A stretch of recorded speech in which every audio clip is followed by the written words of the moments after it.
Allah kimse burada şey yok. Kız bir dakika.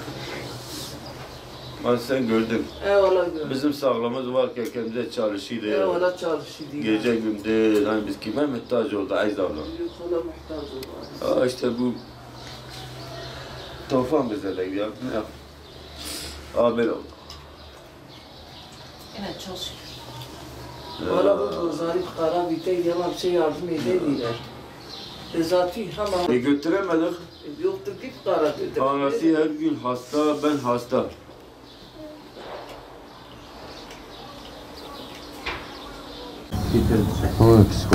Vallahi çok zor durumdayız abi. Nereye gideyim diye yok. Nereye vaylığa gittim yok dediler bana. Yardım edecek bir şey yok dediler. Sosyala gittim aynısını. Kaymakam'a gittim. Kaymakamda söyledim ki dedim Betemir köprünün üstünde atacağım. Diye bizim yapılacak bir şeyimiz yok atabilirsiniz dedi. Kaymakam söyledi bana. Buradaki yani kaymakamın yardımcılarıydı. Neyse artık bilmiyorum kaymakam. O da o sırada oturuyordu oradaydı. Ona söyledim dedim benim yapılacak bir şeyim benim engelli çocuğum var dedim. Dedim kimse yok bize bakacak. Komşular ara sıra bize yemek getirir. Bir çocuğun maaşına 3 kişi hastaneye bile gidemiyoruz. İlaç parası eczaneye gittiğimiz zaman ilaç alamıyoruz. O kadar ki mane parası üstüne geliyor. Aslında ben bir yıl içinde 3 defa ağır ameliyat geçirdim.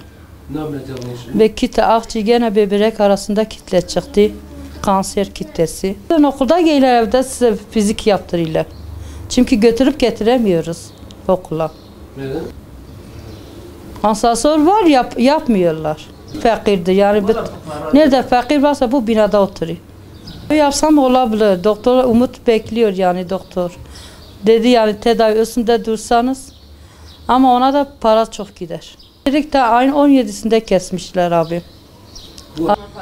Biz hepsi de onlar üstüne faiz üstüne faiz, faiz üstüne faiz. O günü de bu 17 gün önce aşağıda kestiler, daha şantiyene bilgisi yoktu. Gitmişim ben saat yaptık. Kesmişler. Bu ayın 17'sinde kesmişler. Bu 10 günde kanarıkta çocuk da engelliydi. Korku geceleri, elektriksizlik. Yardım istiyoruz biz. 2 milyar. Var. Onlara sesleniyor. Onlardan yardım istiyoruz yani. Bekliyoruz.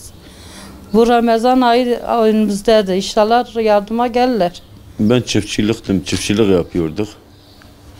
Hani hep tarla marlada çalışıyorduk. Geçmişim budur benim. Bu hastalık, bu bomboş ceza geldi. Bu borç yüzünden benim psikolojim bozuldu.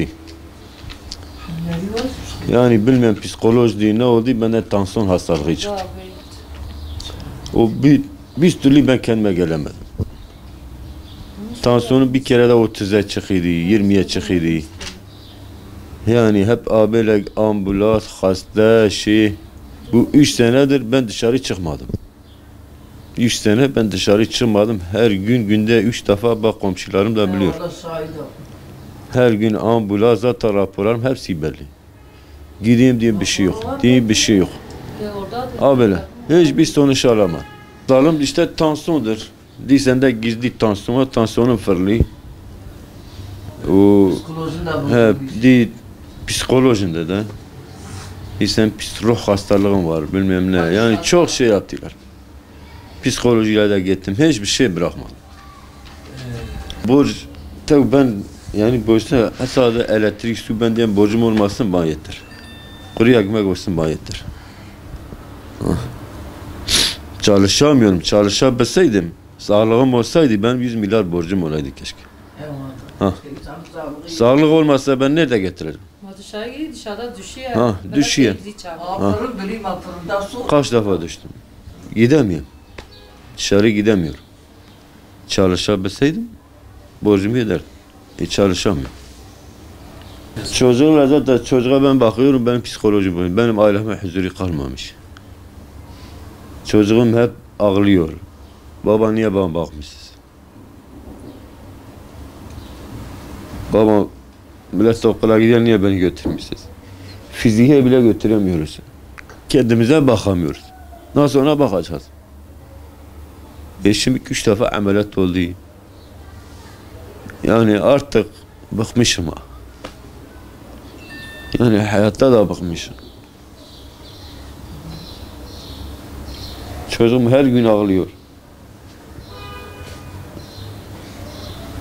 Baba benimle gel dışarı gel. Beni fiziğe götüre. Bak fizik tedavisi var. Tek başına gidemiyor. Anası da ben de götüremiyor.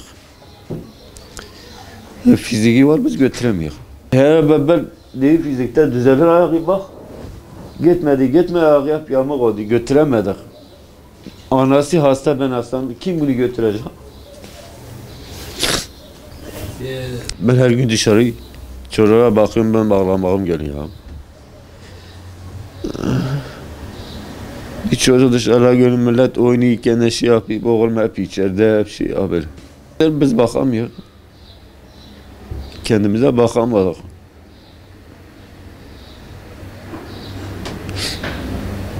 Bazen canı sıkılmasın diye komşuların oğulları geliyor. Çocuklar geliyor be yani ya.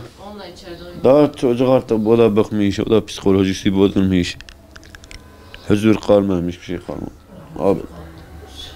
Hepsi üstte ben birikmiş. Hastalık, borçlar, hepsi abiyle üstte birikmiş. Devlette artık yani ben çıkamıyorum, bizim çocuklar geri geldi, o da oraya yolluyor, oraya yolluyor. O bir sonuç da alamıyor. Yani o diğerimizde bir şey gelmiyor, o diğeri diğerimizde bir şey gelmiyor. Biz de diyor Allah için ya bir yardımcı olun. Yani bu bizim sorumuz ne olacak? Bak bu yaz gelecek, elektrik yok. Biz ne yapacağız? Bilmiyorum ne, her şey üst üste. Üst üste. İcara başı yapmış. İcra gelmiş, ne bileyim ki. Hapisi var. Bilmiyorum daha ne yapacağımızı bilmiyoruz. Ben de diyorum gel hapse beni atın. Gelin evi alıyorsanız alın, yani götürün ha. Ne yapıyorsunuz yapın. Artı da buramıza vermiş var. Ha. Şu anda vereceğim neyimiz var? Gelsin, götürsün. Ha.